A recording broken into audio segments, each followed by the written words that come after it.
What's happening, Pod Squad? What's happening, Pod Squad? What's happening, Pod Squad? Welcome into episode 78 of the show. I love it. There's no rules. There's no rules here. We did. It was a great setup for us. Keep the podcast going. Look at us. Welcome to the Stripe It Like It's Hot podcast with your host, Cam Roberts. What's happening, Pod Squad? Welcome into what we think is episode 82, right? Sure, episode 82. Solo episode, which means it'll be 15 to 20 minutes of straight Cam Roberts goodness, if that's how you so take it. I'm going to talk about recruiting and people and employees and employee management and the frustration that I think a lot of business owners have is nobody wants to work anymore. You know, I brought somebody in for interviews. They didn't even show up. I say this as our company is actually doing interviews as we speak. That's funny. I think everyone showed up today, but that's a common one. Or, we gave a job offer to someone. They started, they lasted half a day, then they disappeared at lunchtime and they never came back. This is pretty common. So I'm going to share, I got some points here that I'm going to go through in the next 15 minutes, but there's three stories I've heard all within the last week from different business owners. I won't say who they are, but they're all kind of around the people issue. So number one, somebody in my network is strongly considering merging their business with, I guess you'd call it a competitor, even though they're friendly. Strongly considering merging businesses with him. So basically taking two completely separate asphalt companies, two separate entities, two separate business owners. And one is slightly larger than the other company, but not by much. And they want to join forces. And the reason why is essentially you have strength from a people standpoint in this department, operations, whereas my company has strength in this department, which is sales. So together we will form and solve each other's problems, which is I'm struggling to get the work done with operations, and the other company is I'm struggling to sell stuff. That's story number one. Story number two, there's also somebody in my network who has a little bit of a smaller business, growing business, but they were recently approached by a very large company that does like regional work, maybe even national work, I don't know. But they were approached by a contact of theirs at this company who was feeding them some of their smaller work. And they went to this business owner and said, would you consider dissolving your business and coming to work with us? Because we think you would bring us a certain element from operations and like just getting work done. He's a hardworking person. We think you'd fill that void that we're missing at this company. And basically, like, yes, you own the whole pie right now of your company, but it's a small pie. We're offering you a small piece of a really big pie. And so again, another offer that was given to somebody from like, we need good people, right? And then the third story I have is actually someone locally. I just spoke to this person on Monday, and I was asking them about a potential subcontract opportunity. I wasn't sure if it was up his alley or not. And he's like, Cam, actually, like, I took my business like part-time. Like, I'm not doing it full-time anymore. And I was like, oh, I had no idea. Why did you do that? And he's like, people. He's like, I got fed up just trying to manage people. He's like, I'd hire people and they would like steal time, steal tools. Same problems I mentioned earlier, like people weren't showing up to job interviews, quality of work was going downhill. And he's like, I didn't want to deal with it anymore. So I still have the business and I'll still do some side jobs myself, but I don't do much with it. So I told him, cool, man, like I'm happy for you, because if you're stressed out, trying to solve that problem, then nobody's forcing you to do it. You take the business part-time, just cherry pick the good jobs. So I respect that. I totally get that. But the point is, all three of those stories are all centered on people issues.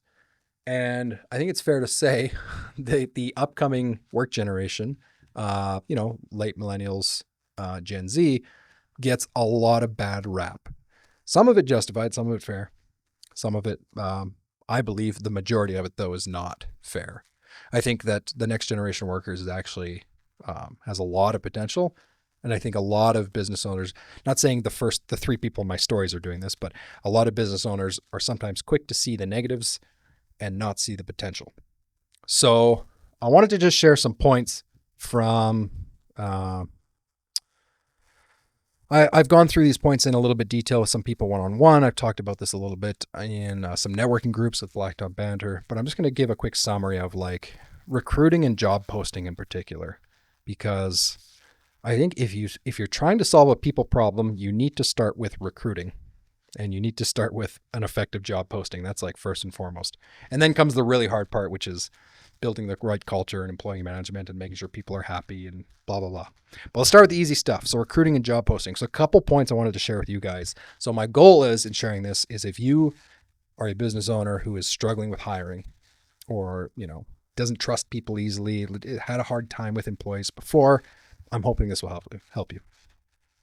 So number one, first and foremost, I view recruiting as a continuous, never-ending endeavor.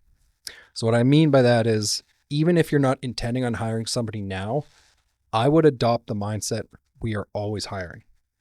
We're always hiring, with the caveat being that we're always hiring the right people, not just anybody. So the way I liken it to is in two ways. If you think of marketing for your company, if you're a seasonal asphalt business, you get to work 7-8 months a year. You would do yourself a huge favor if you marketed to potential customers even in the off season, right? So if it's December and it's snowing where you are, obviously you're not going to be doing paving, but you might as well market the work then, because when you get to March, April, and the busy season, it's probably when you want to have a pipeline full of jobs, right? So if we would do that with our businesses from jobs, if we were always marketing for work, even if we can't do the work immediately, we should probably do the same thing with our people. We should always be hiring, because the best qualified, most attractive talent that you can find to come work for you at your company are not always looking for work the moment you have a job posting available. A lot of the people that you want in your company to work at your pavement company already have jobs. Like the great talent, they're already working. What you're trying to do is catch the right time, so to speak, of when you find that great talent who is no longer in a position where they feel fulfilled or satisfied. So if you're always hiring, you will always have that opportunity open to those people. So even if someone who's really qualified, who would be a great fit for your company, is like, you know what, I'm not happy where I am, but I also don't want to make a switch. If they see that you're always hiring, you will be the top of mind. No different than your customers in your market when they hear your radio advertisement or they see your social media. Yeah, maybe they don't want their parking lot seal coated and striped now, but when they do, they're probably going to think of you if you were always marketing to it. So do that with people. Always adopt the mindset, man. We're always hiring. When it comes to the actual job ad itself, I have some fascinating info to share with you. Matt, I'm going to be super careful with my time. We're only at 8 minutes. We're good. Thank you, Matt. So the next 7 things I'm going to share with you are all according to Gallup research. So if you don't know who Gallup research is, Google them. Chances are you've read some Gallup numbers before. It's basically an analytics and a consulting company. They do a lot of surveys for employees. What else do they do? Like the political surveys. So they're basically like really good at data management. They gather a lot of data, whatever you want to say. And one of the areas they do a lot of that data collection is with employment. So Gallup is very interested in, how to find and recruit talent, what motivates people to apply. So over the years, they have developed real world data of, in a job posting, what is the biggest motivator for a qualified person to apply for your job on Indeed, on Facebook, any of those places. So with data to back this up, what's up, Pod Squad? This episode of the show is brought to you by our friends at Mighty Line Floor Tape. So true story, our company started using Mighty Line. We found the product like half a year ago, 2023, we found it and we started using it and I was blown away. The product is incredible. And so many of us in the striping industry want to do interior striping, but we also know that interior striping on concrete usually does not work out very well. This is a fantastic solution. If you have customers that want safe walk lines or customized floor decals, check out their website on Mighty Line. It's incredible. They have an awesome portfolio of stuff. And if you've never tried the product before, head to the website, let them know that you got the info from the podcast, and they will actually send you a free sample box. Check it out, Mighty Line Floor Tape. We are so grateful for them to be sponsoring the podcast. If I were to ask you guys, what do you think is the biggest motivator for a qualified applicant to apply for a job? You might think it's like perks, right? Like how much am I get paid? Is there good vacation? Is there health benefits? That's obviously a big thing in the States. Like what are those perks type things? And actually it couldn't be farther from the truth. Some people will be motivated by that, but your most qualified talent that you're trying to find are mostly motivated by the following 7 things. And these are in order of importance. So the number one thing that motivates qualified applicants to apply for a job is their perceived fit to the company. This is the most underrated thing on the planet, in my opinion. Qualified applicants want to understand, where do I fit in to this company? So they read your job ad and they're like, okay, these guys do this thing. They stripe parking lots. They seal coat parking lots. They seal driveways. They do asphalt paving. That's what you do.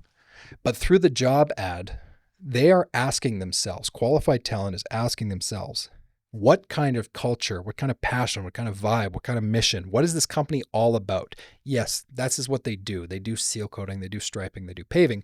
What is the bigger picture? Like, where do I fit into this company?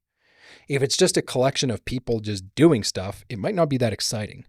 But if they read your job ad and they see that your company is entirely built and predicated on a really cool mission, in our company, we're trying to improve the community. That's what Laser is all about. So everything that we do is designed with the aim of improving the community. So what we're trying to do is find like-minded people, talented people, preferably who have existing skills. But even if they don't, we're trying to find people who see themselves fitting into that. Like, I'm willing to go work there because I would like to make a difference. I would like to improve the community.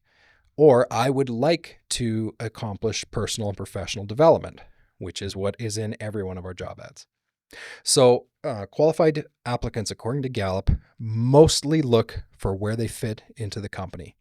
Is what I see in the job ad, does it line up with what I see on social media or on your website when they click on the About Us section? Like, does your website tell a story that fits the job ad? This is why we do what we do. Biggest thing to get qualified applicants. Matt, did you know that? Nope. Cool. Now you know. The second biggest thing is very similar to the first one. The perceived fit into the role itself. So in other words, when they see the job ad for like seal coat technician or line striping salesman or whatever it is, do they see themselves, can they picture themselves doing those day-to-day tasks that you wrote out in your job ad? So this is why, when I see really, really short job ads, I don't roll my eyes and like, you should know better, but I kind of roll my eyes because I think small businesses who write really short job ads, like, hey, we're looking for a line striping technician or a seal coat installer. You'll be seal coating driveways. We pay $25 an hour. Apply here. That could work. You could get qualified talent that way. It's possible. But more than likely, you're just going to attract people who are just interested in getting the quickest $25 an hour they can. And so the goal of, do they see themselves in the role, is if you put a detailed, like almost excessively detailed, like job assignments or duties, like this is what the job assignments are in this role as a seal coat installer. You will be seal coating driveways. You will be mixing pails with drills. You will be driving trailers and backing up cargo trailers or utility trailers. You will be holding the hose while somebody else seal coats. You will be seal coating while somebody else holds the hose. And you start going to all these like granular details of like, what does somebody's day-to-day look like?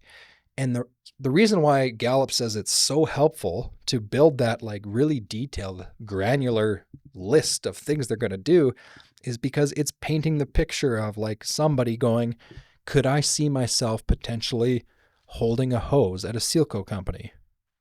But maybe like 5-6 days a week, if that's what the job entails. Can I see myself like operating drills? Am I comfortable driving trailers? Like all of those things play into a qualified applicant's decision if they're going to apply. So, this is going to be even more important when you start putting job ads out for higher level positions like production supervisors, project coordinators, project managers.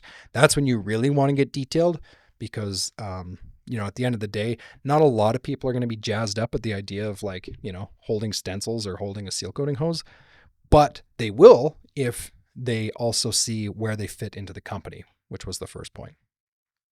I'll more on that in a second. Okay, I'm going to go through the last ones a little bit quicker here.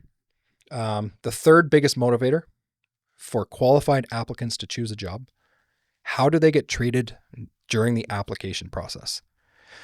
So this to me is like every sitcom or joke ever that you see about like dudes dating chicks, like who calls who first, and all these like rules. And why Matt's laughing, all these rules about like, oh, you should wait X amount of time before you contact somebody. Yeah, none of that applies in business. So Gallup says how you get treated through the application process. So from the moment you submit, like whatever it's called, put your resume on Indeed and apply for the job, to the moment that you get offered that job, everything that happens in the middle matters a lot. So Gallup says like the faster, the numbers don't lie, I don't have the actual numbers here, but the faster the response and the more involved the human interaction is, the bigger difference it makes.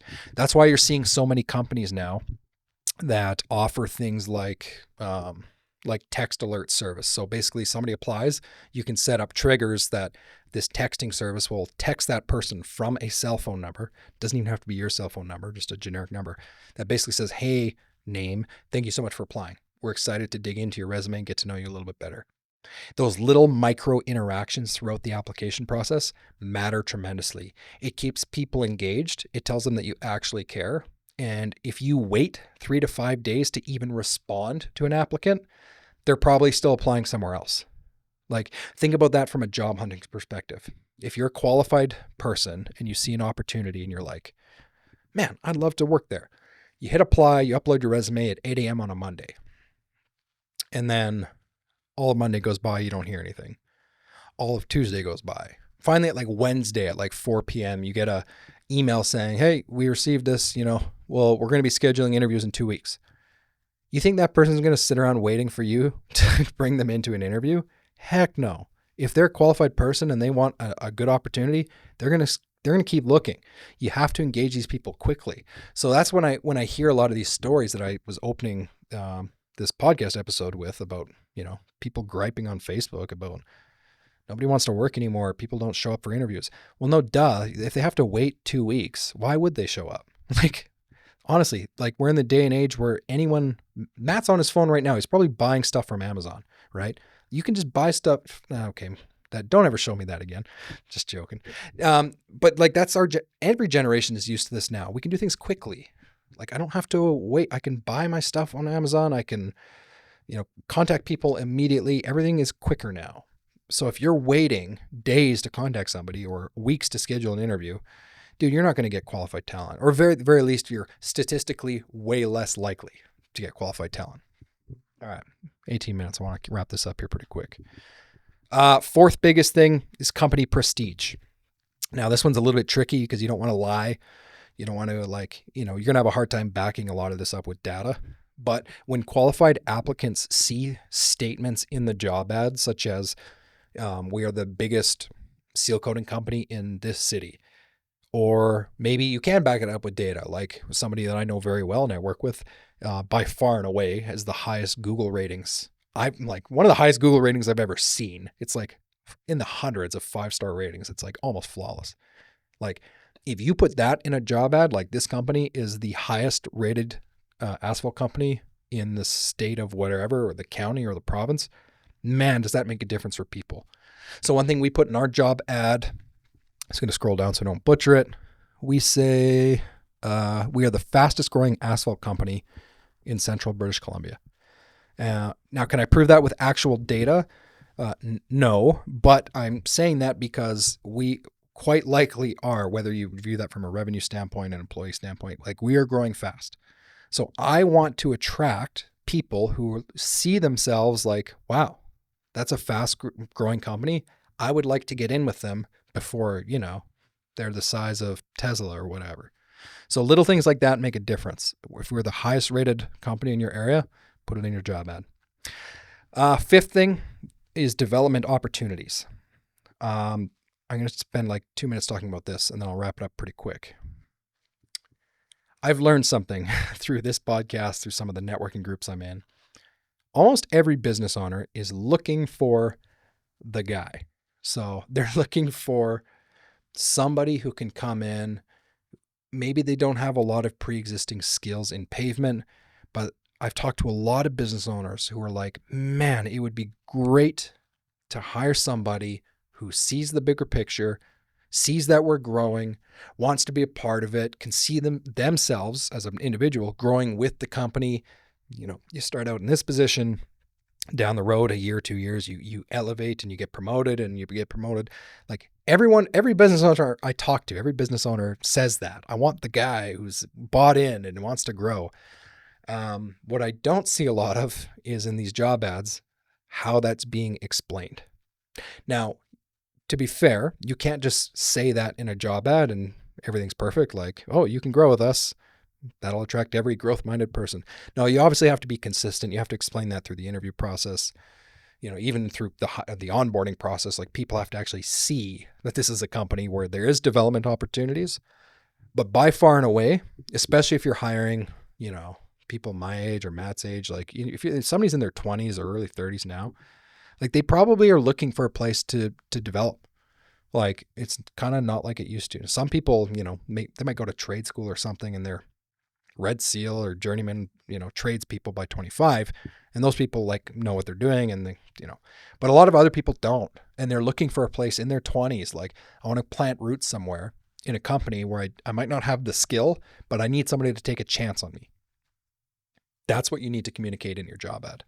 We're looking for people who want development opportunity, big needle mover for qualified applicants. That's the fifth. Sixth is challenging work. Gen Z workers, contrary to what everyone seems to think, the numbers don't lie. Millennials and Gen Z do want challenging work. They just want work that's purposeful. They don't want to just, dig holes or, seal coat stuff for the sake of making somebody else money. They want to make sure that what they're doing is actually making a difference. So they like challenging work. And this isn't everyone, but most people in that generation do actually enjoy challenging work.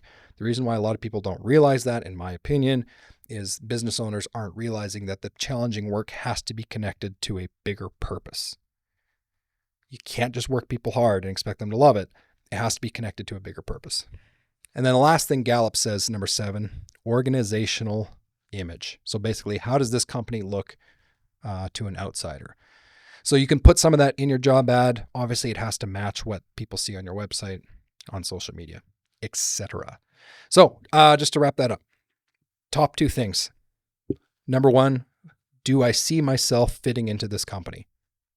And number 2, do I see myself fitting into the role specifically that I'm applying for? Those 2 things matter so much if you're trying to get qualified applicants. So if you're struggling to find qualified people, I would have a good look at how you are trying to recruit talent, and I would put those things as a priority. Perceived fit to the company and perceived fit into the role. Everything else matters as well, like treat them quickly during the application process. That's number 3. Make sure you have human interaction in some capacity. Number 4 was company prestige. That's important. Number 5, developmental opportunities. Number 6, challenging work. And number 7, organizational image. So those are the top 7 things in order of what makes qualified applicants to choose a job. My hope for you, if you're a business owner listening to this, is that you employ some of those in your job ads so that you can attract and retain some of that qualified talent. I'm telling you, it breaks my heart when I see qualified business owners who are really, really good people struggle with this, and they're working 50, 60, 70 hours a week. They're in the field every day. They're also trying to do the quotes, and they're trying to do all this stuff. They're just working their face off because they're like, man, I don't have enough people. I don't have the right people. I'll never forget what my first business coach told me. I was very reluctant to hire So I was basically doing all the jobs. I was quoting, I was doing the work in the field, I was striping like crazy, invoicing. And my excuse was like, well, I don't really have time to train somebody. And he told me, if you saw somebody with a bike on the sidewalk, not on the bike, running beside the bike, like you would think that person's an idiot because like you have a perfectly good bike. Why are you not riding the bike? And if you stop that person and ask them, why are you not riding the bike? And if that person said to you, I would love to ride the bike, but I'm behind schedule. I don't have time to stop, put on my helmet and get on the bike. You would think that person's a moron. Like take the 10 seconds, put on your helmet, get on the bike, right? And my first business coach was like, Cam, you are the idiot who's not getting on the bike. Like you need to slow down and take the time to try and attract the talent that you need in order to sustain the growth of the company. That has never left me. Generally, when people call me idiots, I never forget it. I thought that was very impactful, and I'm very grateful he taught me that lesson. So I love recruiting. Absolutely love it. If you want more information, if you want to chat with me about it, if you're struggling with it and you want to bounce some ideas off somebody, get in touch in all of the ways. Instagram, send an email, comment on the YouTube video, whatever you want to do. Get in touch. I absolutely love recruiting. It's one of the favorite things that I do at our job. So thank you for listening and watching. Keep your stripes hot. We'll talk to you next week.